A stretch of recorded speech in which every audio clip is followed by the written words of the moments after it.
I stared at the insurance papers spread across my desk. Strangely, I felt calm, even though what I had just discovered was shocking. A $5 million life insurance policy taken out only 3 months ago, with my husband David's signature perfectly forged. Next to it were bank statements showing large amounts of company money being secretly moved to offshore accounts. The evidence was clear, but I wasn't surprised. I had felt something was wrong for months. My name is Lauren Carter. I'm 35 years old and the CFO of Carter Technologies, a cybersecurity company I built with my husband David over the past 10 years. We met in grad school, me with my MBA, him with his computer science degree. We had big dreams of changing the industry. For years, we were the perfect team. Then Emma came into our lives. Emma Blake, my best friend since college, the maid of honor at our wedding, and now the mastermind behind David's plan to fake his death and run away with millions. At 3 a.m., my phone rang. Emma's voice was shaky, full of fake tears. "Lauren, something terrible has happened," she sobbed. "David's boat, there was an accident. They can't find him. The Coast Guard is searching, but they think he's gone." I gripped my phone tightly, listening to her act. She was good. Her trembling voice, the perfect pauses. She must have practiced this. "I'm coming over," she continued. "You shouldn't be alone right now." "No," I said firmly. "I need time to process this. I'll call you tomorrow." She hesitated for a moment before replying, "Of course. Whatever you need, I'm here for you, Lauren." I hung up, walked to my home office, and powered up my laptop.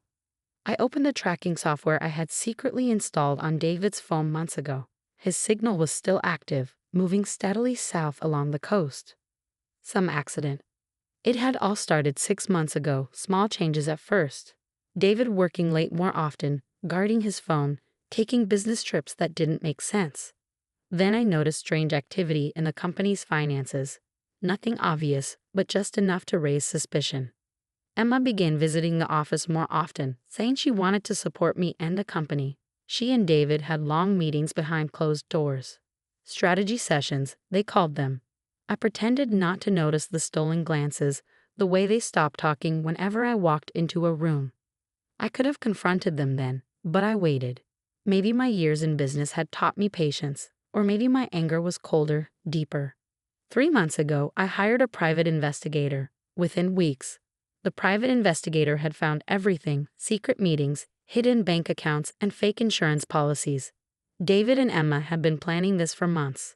Their plan was simple: fake David's death, collect the insurance money, and disappear with millions stolen from the company. Emma would pretend to be my supportive best friend, helping me through my grief while making sure no one suspected a thing. It was almost a perfect plan. Almost. What they didn't know was that I had been 10 steps ahead the entire time. Every transaction they thought was hidden. Every account they believed was secure. I had proof of all of it. But more importantly, I had something they never expected: patience. The morning after Emma's call, I put my own plan into action. First, I contacted James Mitchell, my lawyer and the only person who knew the truth. "Are you sure about this?" he asked after I explained my strategy. "We have enough evidence to stop them now." "I'm sure," I said calmly. "Let them think they've won. Let them feel safe. Then we'll show them exactly what happens when they underestimate me." James hesitated. "Just be careful. People willing to do this are dangerous." I gave him a cold smile. "Trust me, James. They have no idea what dangerous really looks like." The next few days flew by. The Coast Guard called off their search. Emma was always by my side, acting like the perfect best friend. She held my hand during police meetings, helped me plan a memorial service, and said all the right things. I played along, the grieving widow too heartbroken to check the insurance or company finances. I let Emma handle the paperwork, watching as she tried to hide her excitement when everything went smoothly. The memorial service was a performance. Emma stood next to me, dabbing fake tears as she gave a heartfelt speech about David's brilliance and devotion. I sat quietly in the front row, my face calm, knowing my husband was probably on some beach, thinking he had pulled off the perfect escape. But I had a surprise waiting for both of them. While they had been busy planning David's fake death, I had been making my own moves. Every dollar they tried to steal had been tracked. Every account they thought was secure was being watched. And the insurance policy they were counting on, it had a few hidden clauses they had overlooked. 2 weeks after the memorial, I sat in my office, reviewing security footage from our Cayman Islands branch. David had been sloppy. His new passport might have been fake, but his face was still the same. I watched the security footage as he entered the bank, Emma trailing behind in an obvious disguise. They thought they were being clever.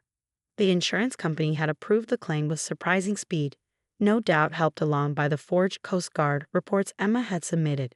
In just a few days, $5 million would be deposited into my account. What they didn't know was that I had already flagged the policy for fraud investigation.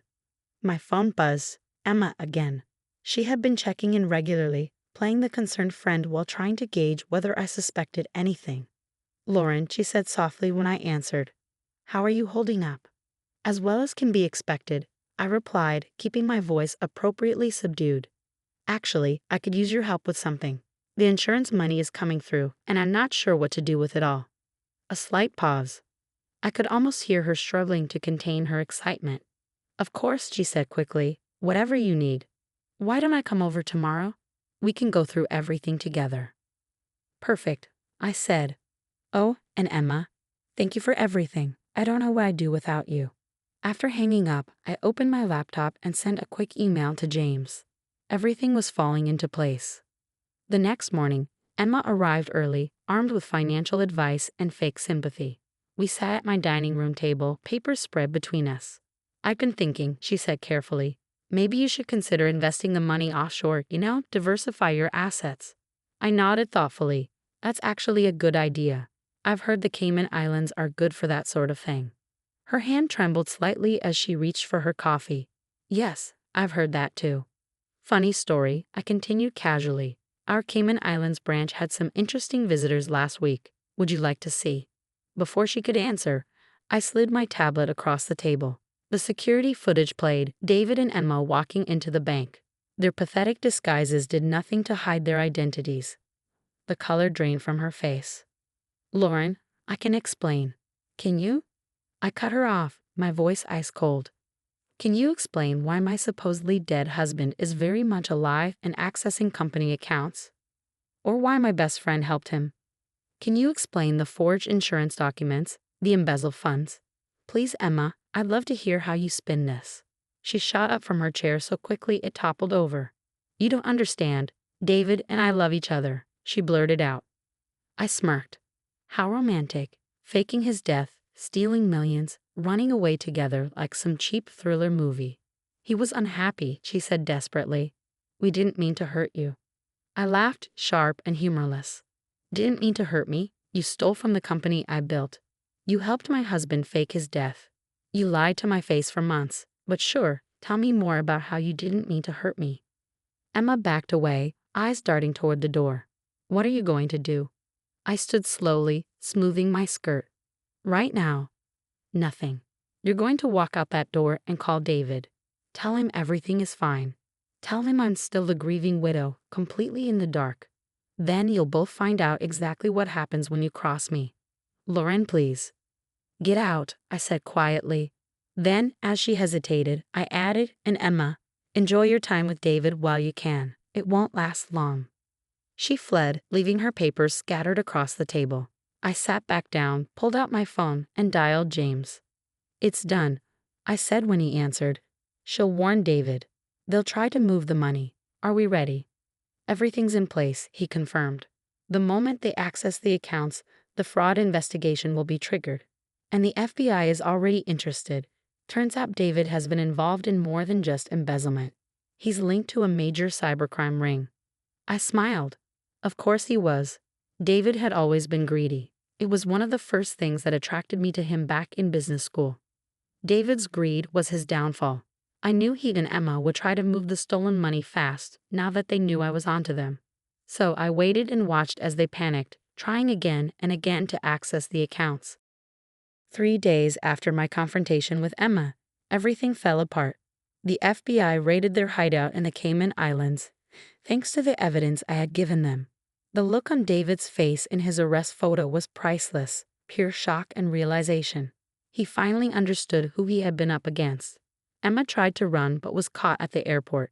She still had documents linking her to the fraud. But the real surprise was what the cybercrime investigation uncovered. David hadn't just been stealing from our company. He had also been selling classified information to competitors. The FBI had been watching him for months, building their case.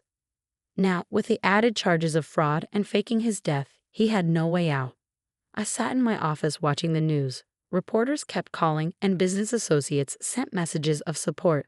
I ignored them all. Instead, I focused on an email from James. They're both facing serious prison time. The FBI is especially interested in David's cybercrime activities. Emma is trying to cut a deal by testifying against him. Thought you'd enjoy the irony. And I did. Their grand plan, running away with millions, had completely fallen apart. Not only had I caught them, but I had destroyed them. The best part? My company, Carter Technologies, wasn't hurt. In fact, our stock went up. People saw me as a strong leader for exposing the fraud and working with authorities. A month later, I received a letter from David in prison. His handwriting was shaky. "Lauren, please, you have to help me. I know I made mistakes, but everything I did was for us, for the company. Emma meant nothing. You're my wife. We built this together." I shredded the letter without finishing it. Emma also tried to reach out through her lawyer. She wanted to apologize, to explain. I sent back one short message. "Save it for your sentencing hearing." Their trials were quick. There was too much evidence against them. David took a plea deal and got 15 years for fraud, cybercrime, and conspiracy. Emma got 7 years since she testified against him. At their sentencing, I sat quietly in the back. Neither of them could look at me. They couldn't face what they had lost. A year later, I stood on stage at a cybersecurity conference, giving the keynote speech. Carter Technologies was stronger than ever. I was now seen as a leader in the industry, not just for innovation, but for handling one of the biggest corporate betrayals in history. The biggest threat to any organization, I told the audience, isn't always external. Sometimes the most dangerous people are the ones you trust the most. But if you're prepared, you can turn any attack into an opportunity. The applause was thunderous. That evening, I sat in my new penthouse office, looking at the city lights. My phone buzzed. A message from James. "David's last appeal has been denied. He will serve his full sentence." I smiled and poured myself a glass of champagne.